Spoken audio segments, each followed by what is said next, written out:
स्थापकाय च धर्मस्य सर्वधर्मस्वरूपिणे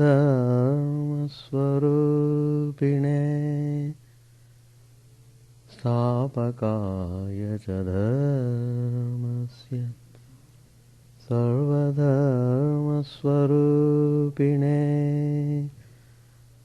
अवतारवरिष्ठाय रामकृष्णाय ते नमः। असतो मा सद्गमय तमसो मा ज्योतिर्गमय असतो मा सद्गमय तमसो मा ज्योतिर्गमय मृत्योर्मामृतङ्गमय।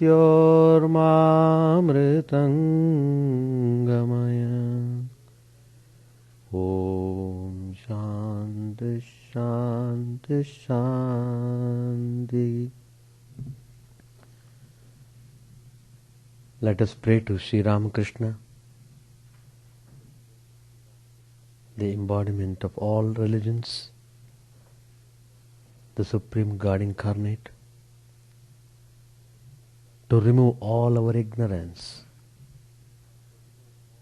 to light the lamp of knowledge,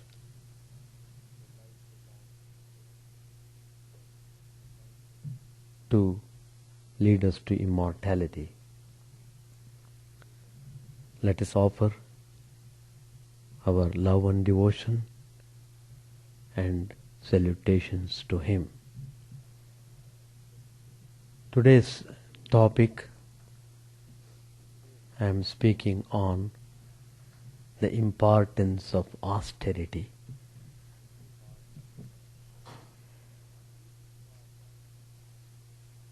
One reason for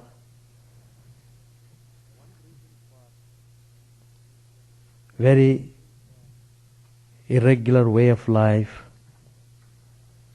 and disharmony is because we are not practicing certain amount of discipline in life. Discipline is austerity.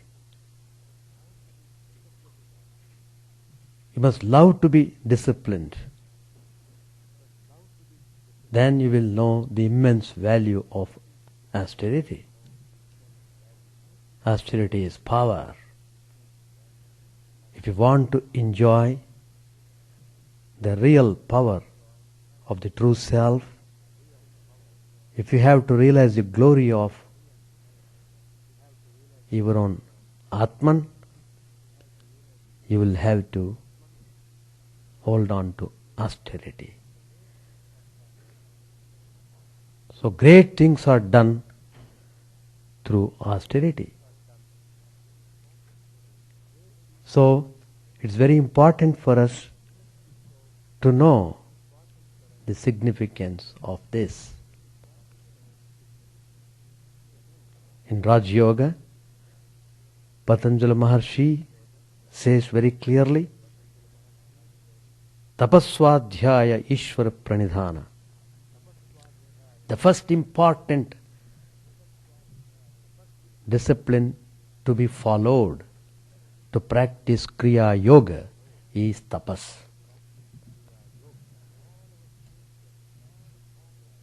All our spirituality, all our religion starts with tapas. Tapas has got tremendous effect upon our system. It purifies, it burns all the impurities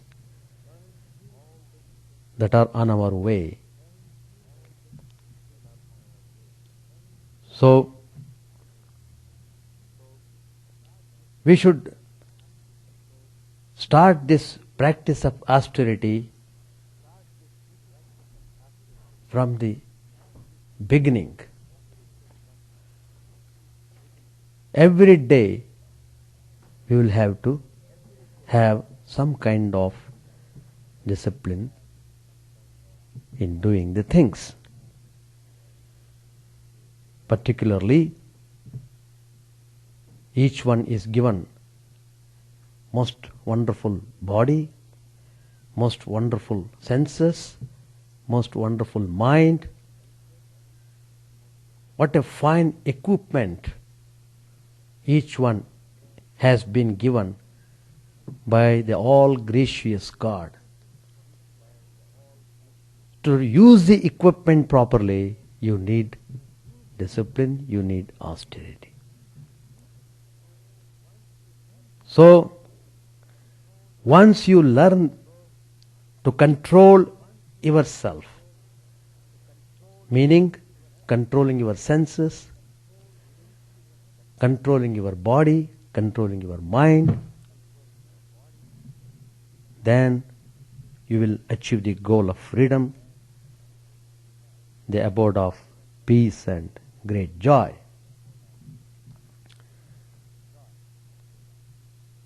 The equipment, body, senses and the mind has been said in the Upanishads also,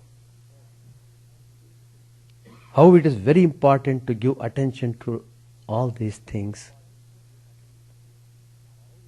The senses are the horses. The horses are noted for their strength. They are very active, very restless. They simply want to run. They love to run. They keep on running. The senses too are like that. They run fast.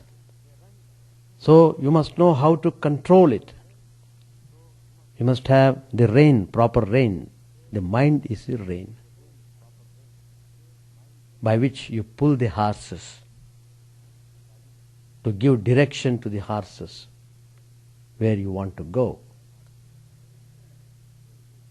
Then the intellect, buddhi, plays a very important role in our life.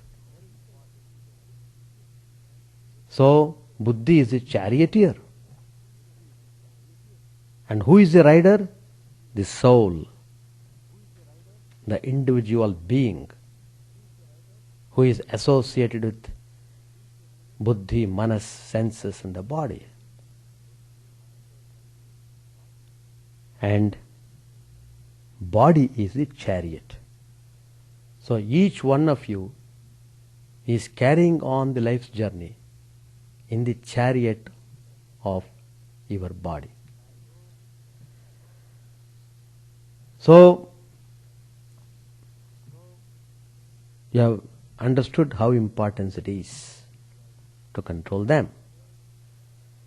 The senses, they are very busy pursuing their objects.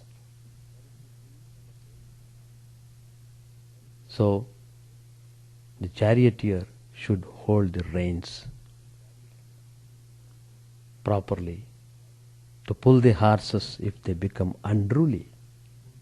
That means your intellect must be always alert.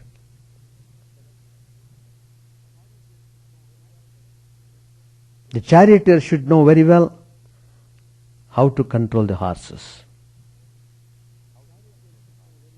The rein, the mind, it is held by the charioteer, the intellect. So, when you follow all this process properly, then you are sure to reach the goal. We are here to achieve our goal of freedom, to enjoy real peace and joy.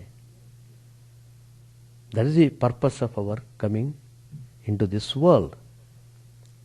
Not to drown ourselves in this world, but to swim across the world joyfully That's the way. So, to swim across the world joyfully, you need spiritual ideas, you need spiritual practice. So, when you try to adopt spiritual practice in your day-to-day life, that means you are stepping into austerity.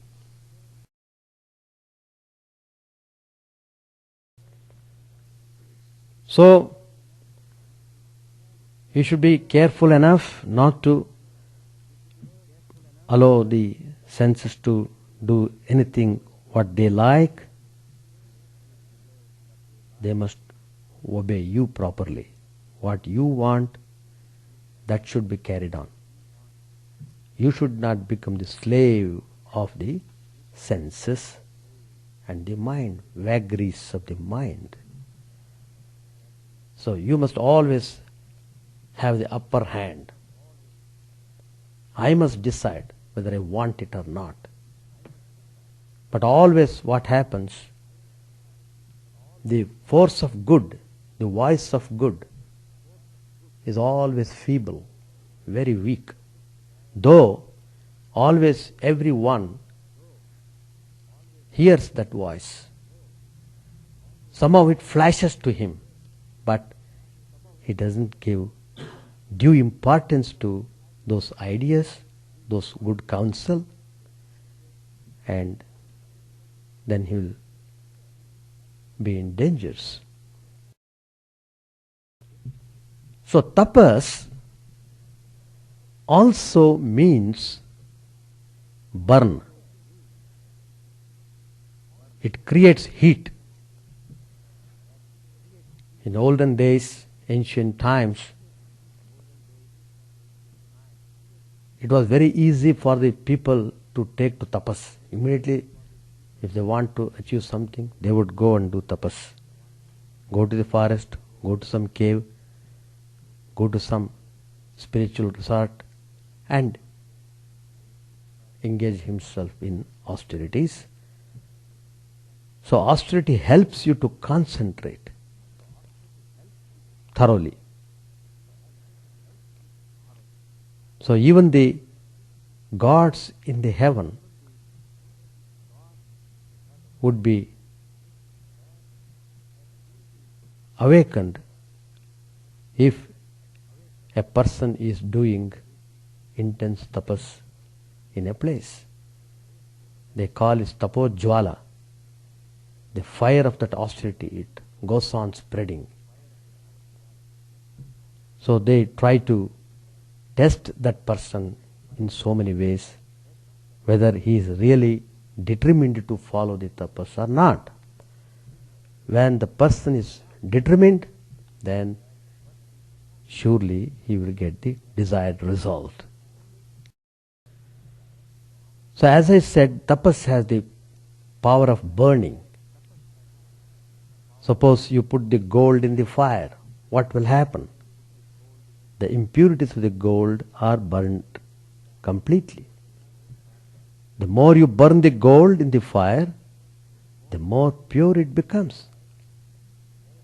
You will understand more and more the glory of gold. Each time it goes into the fire, more impurities are removed. So, you have to adopt this to your life. How?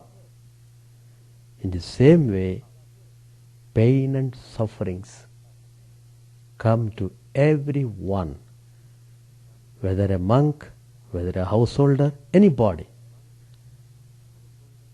Pain and suffering are inevitable.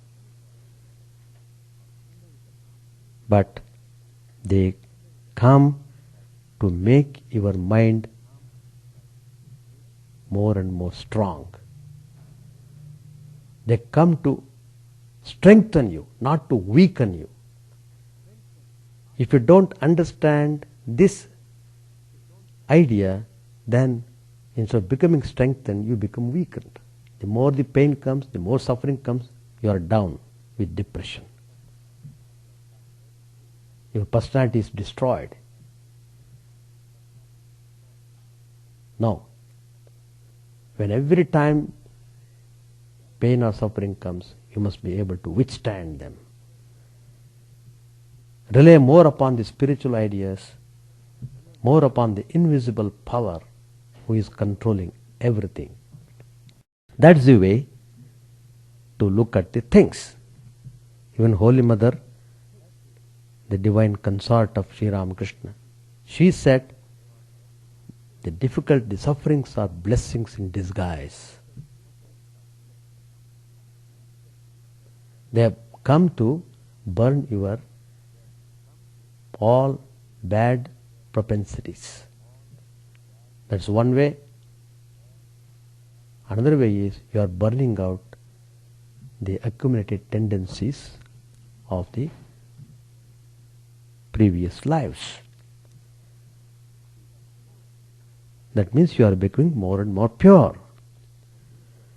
So austerity refines the person. It is a pointer to one's self-mastery. It is the symbol of non-enslavement to surface emotions and brute urges. So, when a person is really practicing austerity based on spiritual ideas and principles, then such a person rises to a high standard. Why people generally show great reverence to holy people? It is because they are amazed to see the special quality of discipline in the holy people. So, austerity is a purifying agent.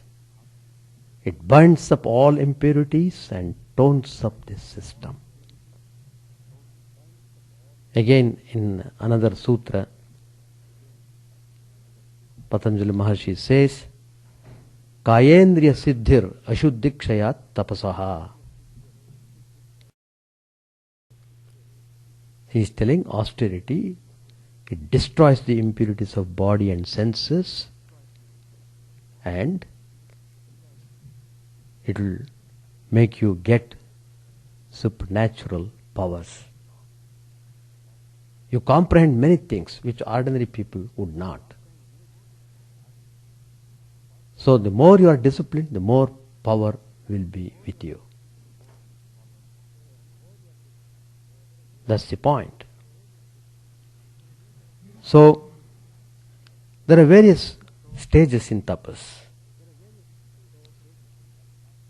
By the physical tapas of fasting, what you do, you will burn the excess of fat away along with accumulated toxins in the body. So in our Hindu concept, they always prescribe 11 days once practice fasting, 11th day of every month,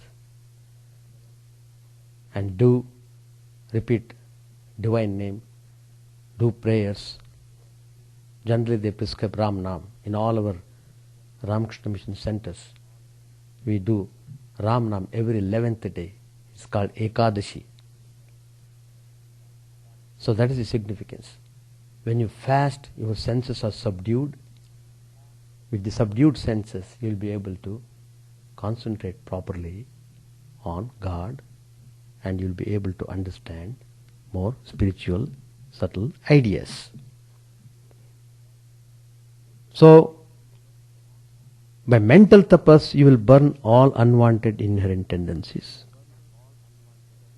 By the verbal tapas, by observing silence, by controlling your speech, you will be acquiring immense power.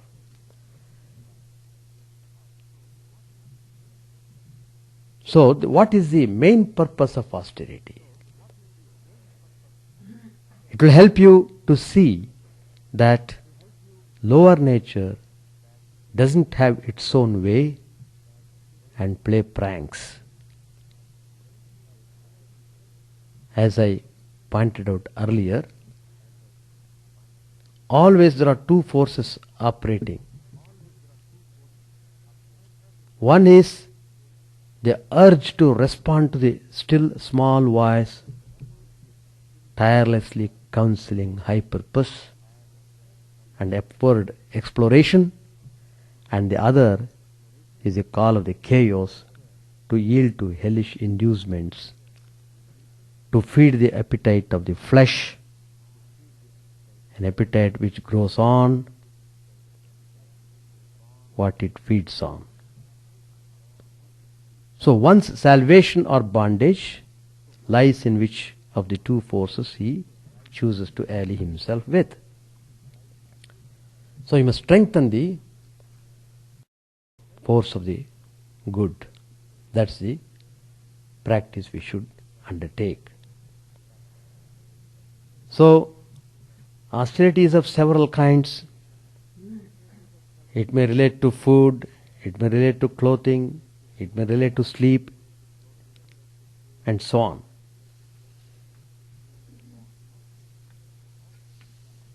Austerity may also be practiced in the shape of vow and vigil, penance and continence. So, you aim at body culture as well as at mind culture by practicing austerity.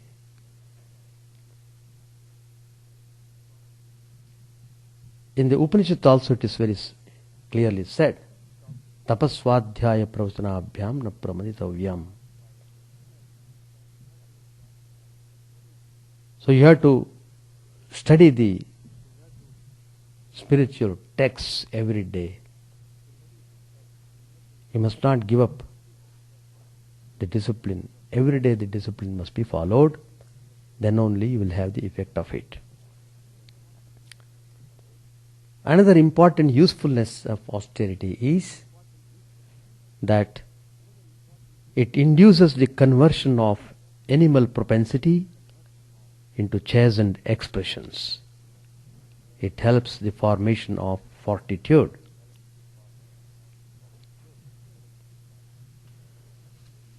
So, there are so many ways of practicing it. And coming to the specific point of austerity in our spiritual life, which is rather very difficult, but which is very essential to have the vision of God, and that is all the scriptures of religion declare that you should practice brahmacharya. That means the mind should be kept on the idea of God all the time. You must try to do that. You must not lower the mind any time. That's the way. So, but it is not easy to practice continence in the strict sense. But then they prescribe family life in order to have some kind of control over the lustful tendencies. So, the family life is nothing but a disciplined life. That's why they prescribe you marry and live properly. That is the purpose of family life. Marrying and living a irregular life, that is not the family life. Family life itself means it's a life of discipline, life of austerity. So, you must know the method of living the family life, and you should develop wonderful communication amongst your companions in a very healthy way. all the steps need to be taken, should be strictly followed, then that will help you greatly.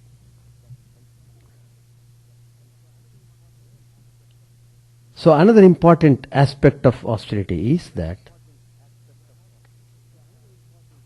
you are not shaken by praise and blame, honor and dishonor, happiness and sorrow. Your mind is one-pointed and always fixed in God.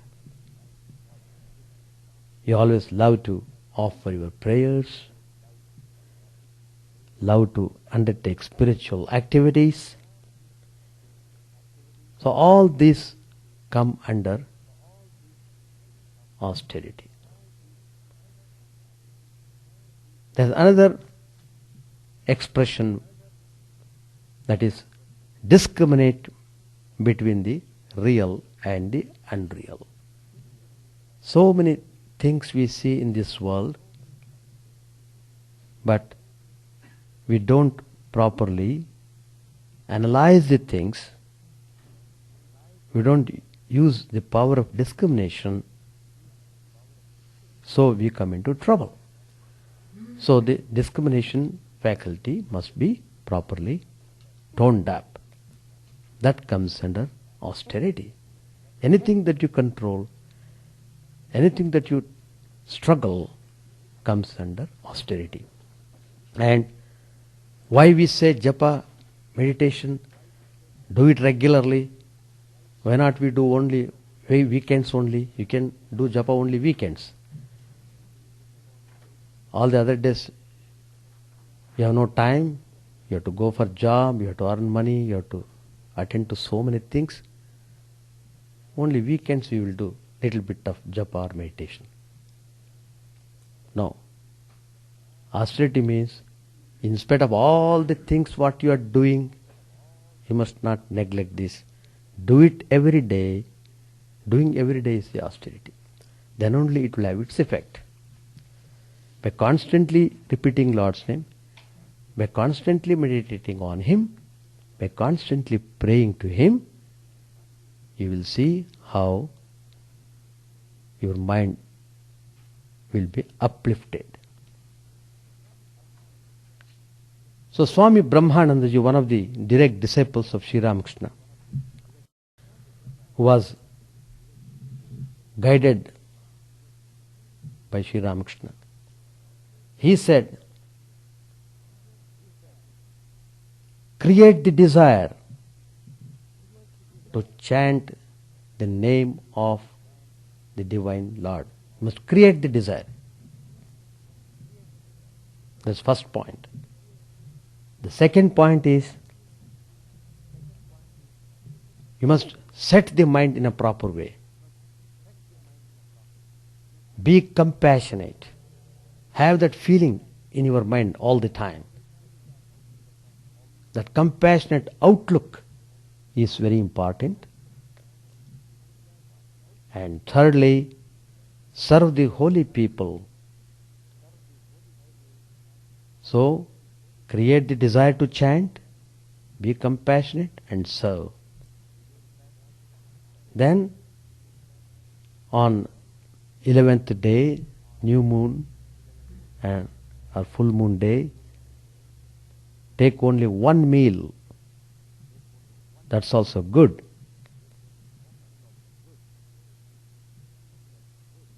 And again Brahmanandaji says, austerity is based on three principles. The first principle is, you must take refuge in the truth. Truth is a pillar to which you must always hold while performing any action.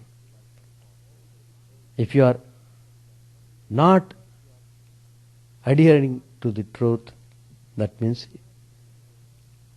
you are going away from the austerity. It is difficult, but you have to practice it. Second principle is, as I said earlier, conquering the lust. It is through lust that we drain out most of our energy and vital force. All the vigor of the mind, vigor of the intellect, vigor of the body, everything is lost through lustful tendencies. So there's another important principle which you have to follow. All these things are prescribed. Please note, if you are desiring to have the vision of God, you have to have all these principles strictly followed. Without austerity, no spiritual life. Without austerity, no accomplishment. So the third important principle which Swami Brahmanji prescribed: renounce all cravings.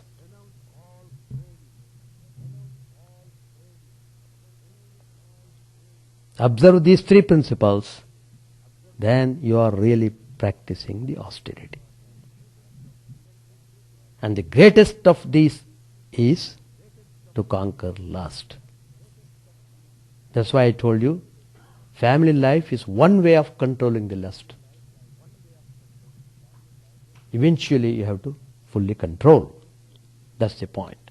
Even Sri Ramakrishna also tells, after getting one or two children, both husband and wife should live like brother and sister.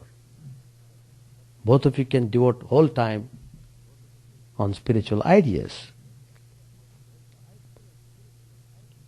Regular spiritual struggle is essential austerity. If you don't keep up a regular spiritual struggle, you will not be able to hold the realization of God when it comes. In Vedanta also, they prescribe austerity. What is the austerity prescribed by the Vedanta? Vedanta is, they prescribe three: Shravan, Manan, Nididhyasan, the most famous disciplines they prescribe. Shravan means you must constantly, willingly hear the spiritual ideas.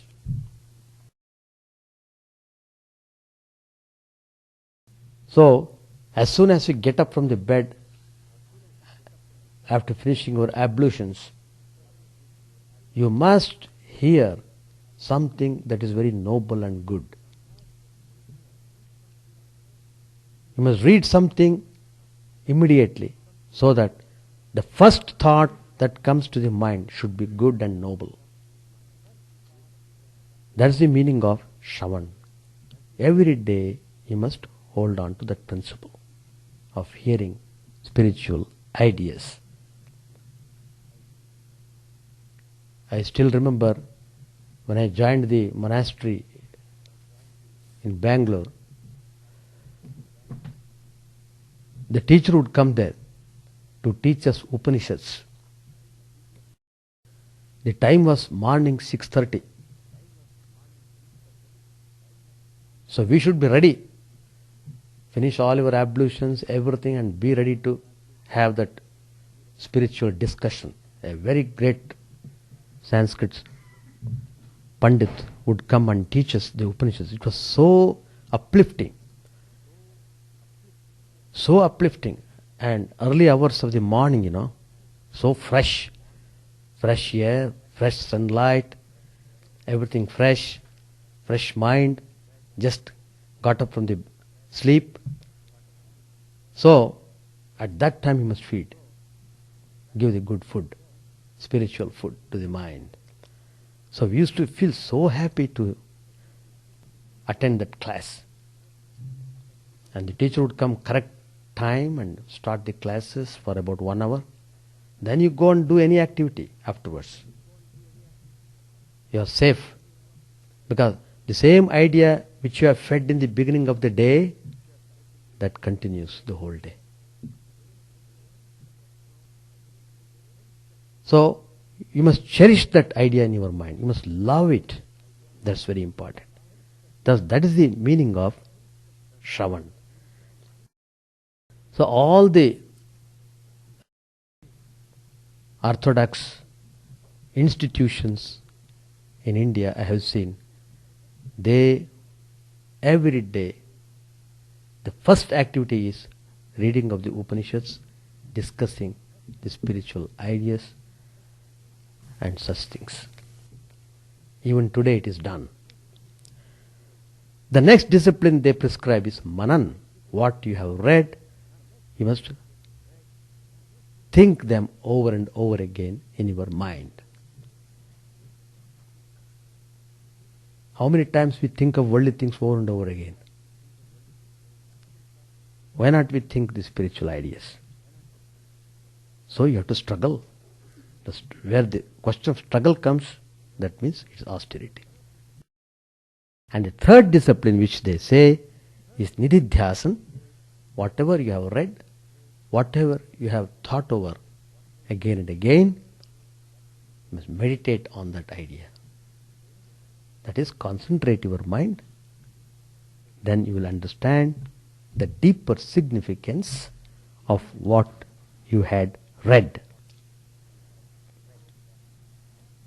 So, the more you practice austerities, the more you practice meditation, the more you will enjoy the blessings of God.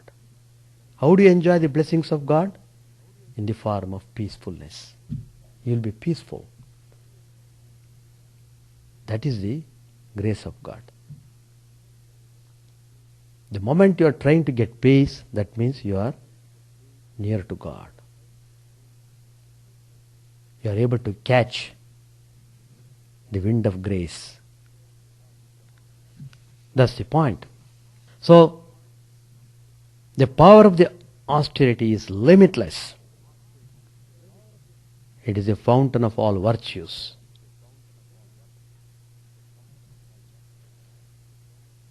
As I told in the beginning also, the spiritual seeker should always think that his body is in the home, but his mind is at the lotus feet of God. So whatever you do, whatever you think, everything must be done with God. Do all worldly duties in an unattached manner, which would make you more and more unselfish.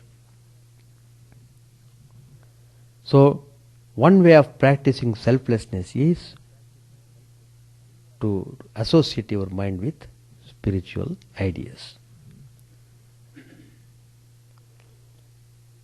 So they prescribe another discipline of austerity, that is, in order to develop an attitude of non-attachment, which is not easy, what you should do, you must remain in a retreat at least a month in a year. 11 months you are in the world. Is it difficult for you to give 1 month exclusively for spiritual practices? And they say it must be done. That is austerity for the people who are engaged totally in the world. In order not to get lost into the world, spend the time like this 1 month in a year in a retreat. Think only spiritual ideas. Keep all the things away, far away. Use that time for making prayers and pray to Him with yearning heart. And Sri Ramakrishna even tells how to pray. Pray to God, "O God, I have no one in the universe to call my own. All friends and companions are only for a time. You alone are my all in all. So, you will take me across this perilous ocean of samsara." Like that, you pray and your prayer will be fulfilled. Let us study some incidents. Then you will be able to appreciate more the importance of austerity. Master Mahashaya, who recorded Gospel of Sri Ramakrishna,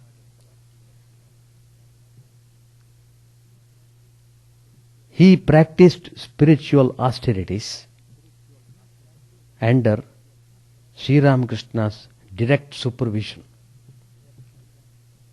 direct guidance.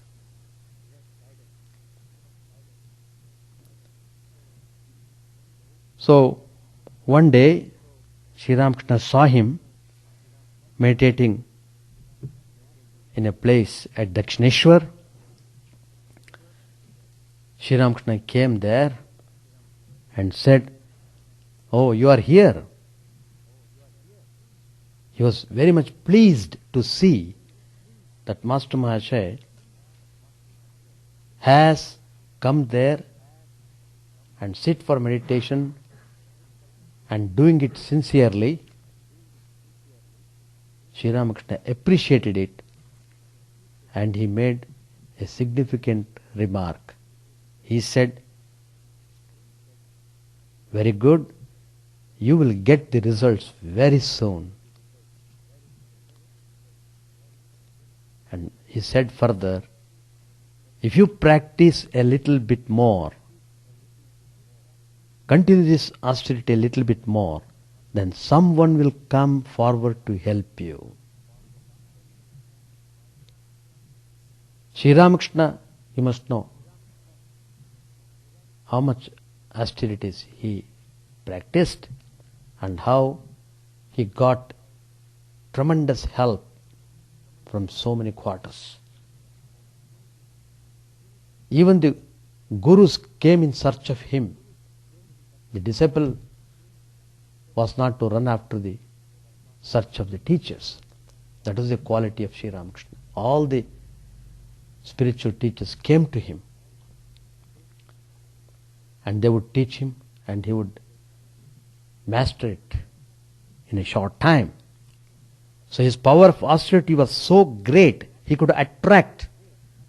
Simply, if he desires in the mind, that desire is immediately fulfilled. That is the power of austerity or tapas. So he appreciated the Master Mahashaya and said, "The time is ripe for you. The mother bird does not break the shell of the egg until the right time arrives." So these words gave Master Mahashaya tremendous encouragement.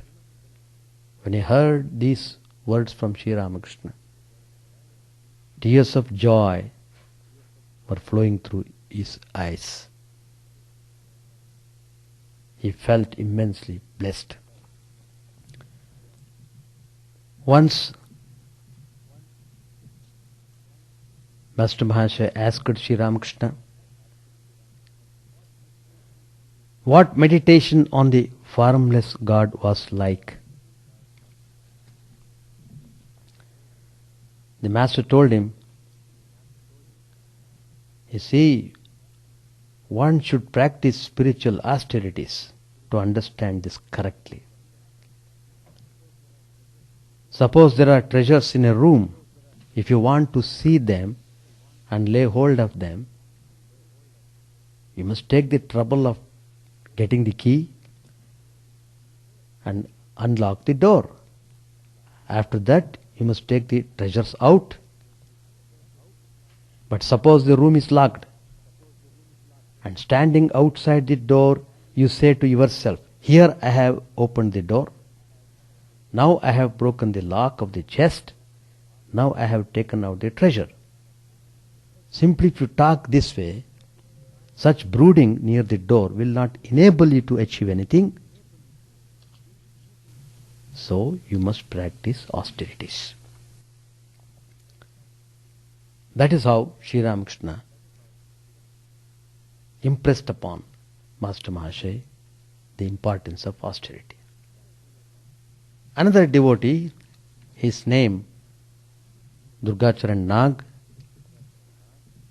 a very fine devotee. His whole life was a life of austerity. From the stage of boyhood till the end, it's a continuous life of austerity. That means his mind was always on God.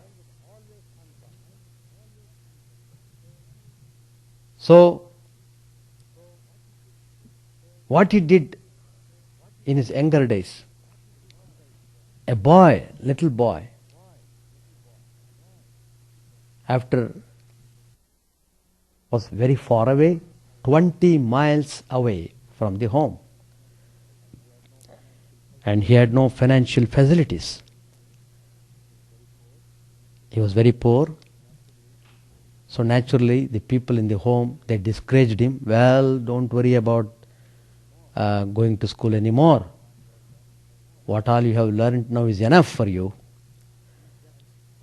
You just help us in doing things in the home and you learn something of agriculture, etc., and so on. Anyway, they didn't encourage him to venture going to school, etc. But why these people told like that? They knew it was very hard, it was a terrible hardship for the boy. But the boy's stature was different. He was determined. He said, I must join this school. I must go. Don't worry about me. I will walk 20 miles every day. Every day he would walk back and forth 20 miles. Just for going to school. And he did like that. 15 months in chilling rain and scorching heat, he patiently walked back and forth the 20 miles. So what prompted him to do that? His thirst for knowledge was so great that he did not mind the physical discomforts.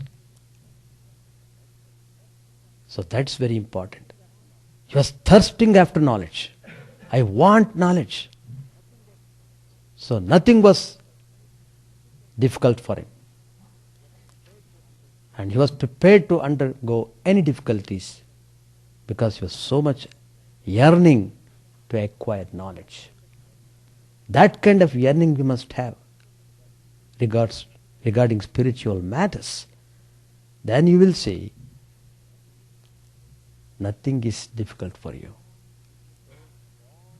So strong determination is one of the factors of austerity. Strong determination. That is why we always say, follow the instructions of the spiritual masters thoroughly so that you will be able to fulfill your goal. So longing, earnestness, all these things will come if you prepare the mind properly well. So everything is in your hands. Everything is in your hands. You alone have to struggle for whatever you want. Whatever you want you can achieve, but the struggle must be done by yourself. The teachers may come, the holy people may come, but they all help you only. But you have to walk. You have to go forward. You should not stop. Keep on walking. Never stop. Keep on walking. That is the austerity. So, if you understand austerity in this way, your life will be really wonderful. Everything you should analyze it and pursue it with strong determination. Always think of God. He is not far away from you. He is in your own heart, shining in all its glory. We are not able to see that glory because the mind is impure. So, the impurities must be removed. That's all that needs to be done. So, removing the impurities is not an easy task. So, you have to undertake austerity. That is why all the spiritual teachers again and again they prescribe this. So, you must cherish the desire for higher life. Cherish the desire for higher life. This life is not everything. After all, how many years we will stay on in this world? Nobody can say. It's very fragile. Nobody can say. So, always prepare for the higher life. When the opportunity is given, use it properly. To use it properly, austerity is required. Tapas, that's a Sanskrit word. It is not simply mortification of the body. It is properly organizing yourself. Organize it and then enjoy the life properly. God wants every one of us to live in a happy way. So you must know the technique and live the life. Once you know the technique, once you are determined, once you are strong, then you can face any storm in life. That strength is only spiritual strength. A man who is spiritually strong is not shaken by the whole world. He can face the whole world in opposition. Nobody can shake him. The person who wants to shake him runs back himself shaken.